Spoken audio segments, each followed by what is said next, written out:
Hello viewers, আসসালামু আলাইকুম। আজকে আমরা তৈরি করব ম্যাঙ্গো মশলা পাল্প।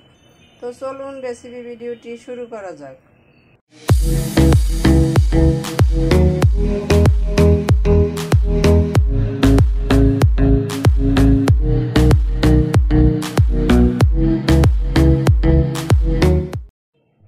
শুরুতেই এটা তৈরি করার জন্য এখানে আমি প্রায় 800 গ্রাম আম ছিলে পরিষ্কার করে নিয়েছি।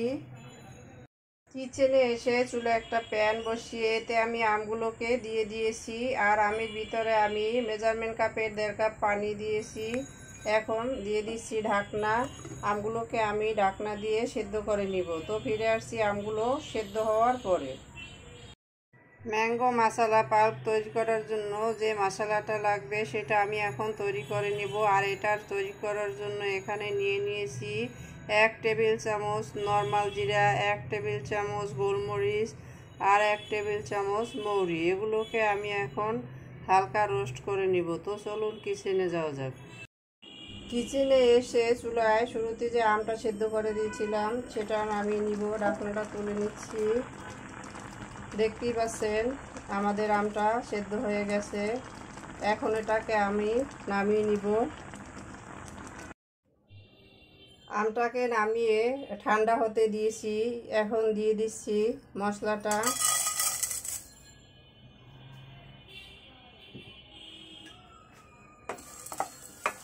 মশলাটাকে আমি হালকা রোস্ট করে নিব।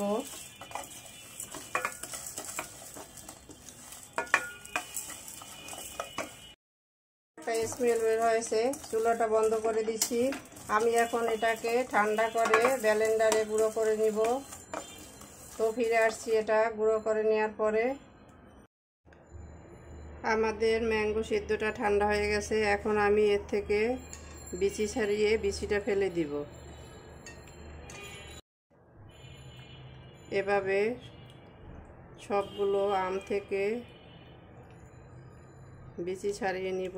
তো ফিরে আসছি সবগুলো বিচি ছাড়িয়ে নেওয়ার পরে। আমগুলোকে বিচি ছাড়িয়ে নেওয়া হয়ে গেছে। এখন আমি একটা ব্লেন্ডার জারের ভিতরে এগুলোকে নিয়ে নিচ্ছি।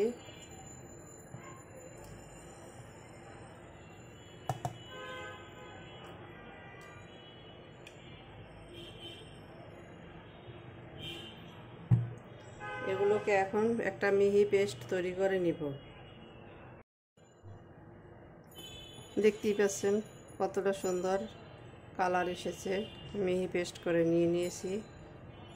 এখন আমি এর ভিতরে দিয়ে দিব 1 মুঠো পুদিনা পাতা। এটা আমি ধুয়ে পরিষ্কার করে নিয়েছি। পুদিনা পাতাটা হাতের কাছে থাকলে অবশ্যই দেওয়ার চেষ্টা করবেন। এটাকে আবার ব্লেন্ড করে নিব। পুদিনা পাতা আর আম একত্রে আমি ব্লেন্ড করে নিয়েছি। এখন চলে যাব কিচেনে। কিচেনে এসে চুলায় একটা প্যান বসিয়ে দিয়েছি। এতে দিয়ে দিচ্ছি চিনি। এখানে আমি মেজারমেন্ট কাপের 2 কাপ চিনি দিয়ে দিলাম।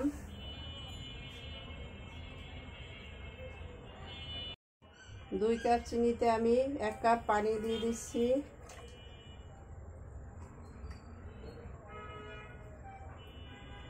চিনির অর্ধেক পরিমাণ পানি দিতে হবে। আপনারা চিনির পরিমাণটা যতটুকু নেবেন তার অর্ধেকটা পানি দিয়ে দিবেন।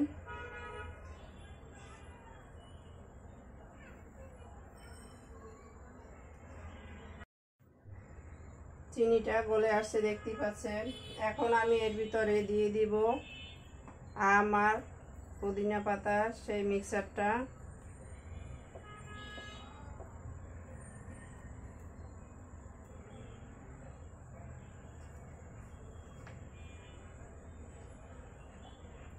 ভালোভাবে চিনির শিরার সাথে মিক্স করে নিব।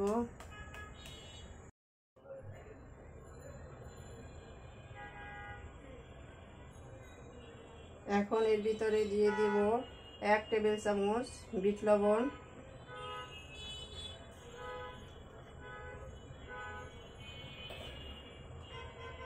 1 চা চামচ সাধারণ লবণ,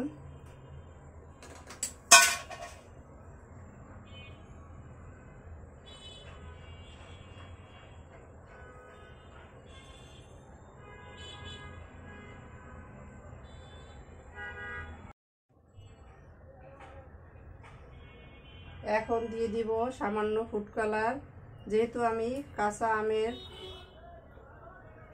ম্যাঙ্গো পাল্প তৈরি করতেছি, তো সামান্য ফুড কালার দিলে এটা কালারটা দেখতে ভালো লাগবে। এটা অপশনাল, কেউ চাইলে না দিলেও না হবে, তবে দিলে এটা ভালো লাগে কালারটা, তাই আমি দিয়ে দিয়েছি।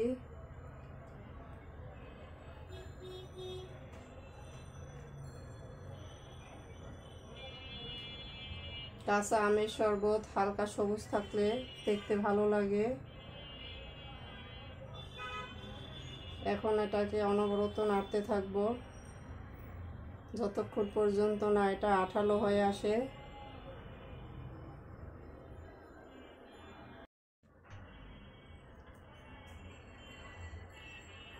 এখন আমি এর ভিতরে দিয়ে দিব তৈরি করে রাখা গুঁড়া মশলাটা।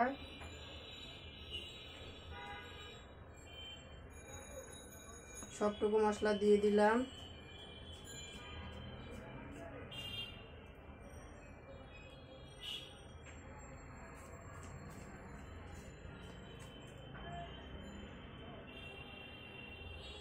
আমি এটাকে আরও 5 মিনিটের মতো জাল করব। আমাদের ম্যাঙ্গো পাল্প তৈরি হয়ে গেছে। এটা কিভাবে বুঝবো পারফেক্ট হয়েছে? এভাবে আঙ্গুলের মাঝখানে নিয়ে আঠালো আঠালো হয়েছে, কিন্তু তার হচ্ছে না। এরকম হলে বুঝতে পারবেন যে এটা পারফেক্ট হয়েছে। তো আমি এখন চুলাটা বন্ধ করে দিচ্ছি। এটাকে আমি একটা বলের ভিতর ট্রান্সফার করে নিব এবং ঠান্ডা হওয়ার পরে ফিরে আসব। দেখতেই পাচ্ছেন আমাদের ম্যাঙ্গো পাল্প ঠান্ডা হয়ে গেছে। এখন আমি এর ভিতরে অ্যাড করব লেমন জুস। এখানে 2 টেবিল চামচ লেমন জুস আছে। আপনাদের হাতের কাছে লেমন জুস না থাকলে ভিনেগারও দিতে পারেন। লেমন জুসটা দিলে এর ভিতরে যে আমি চিনি অ্যাড করেছি এটা জমাট বাঁধবে না। এটা অবশ্যই দিতে হবে, নইলে এই ম্যাঙ্গোর এই লিকুইডটা জমাট বেঁধে শক্ত হয়ে যাবে।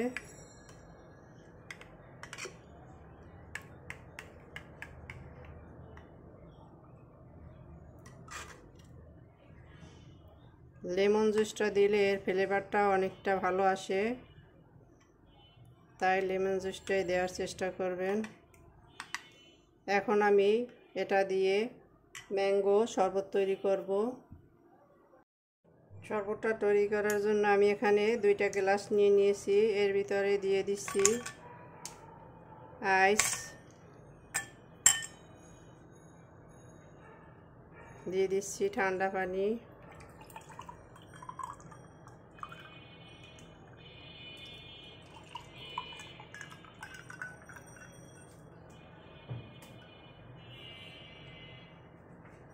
চিয়া সিড হাতের কাছে থাকলে এটা অবশ্যই দিবেন, এতে করে শরবতটা খেতে অনেকটা ভালো লাগবে।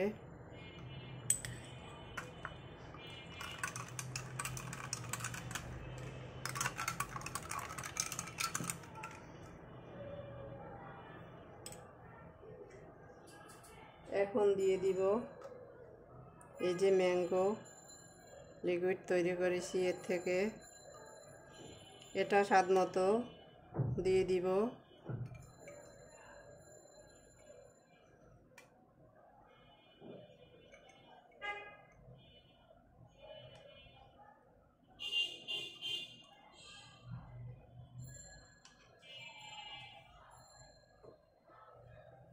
আমি 2 গ্লাসে 2 চামচ দিয়ে দিলাম।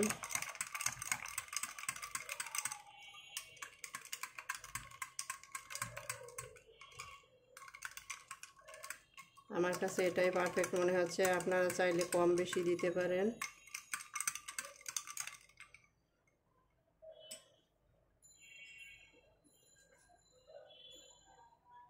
সবশেষে দিয়ে দিচ্ছি লেবু।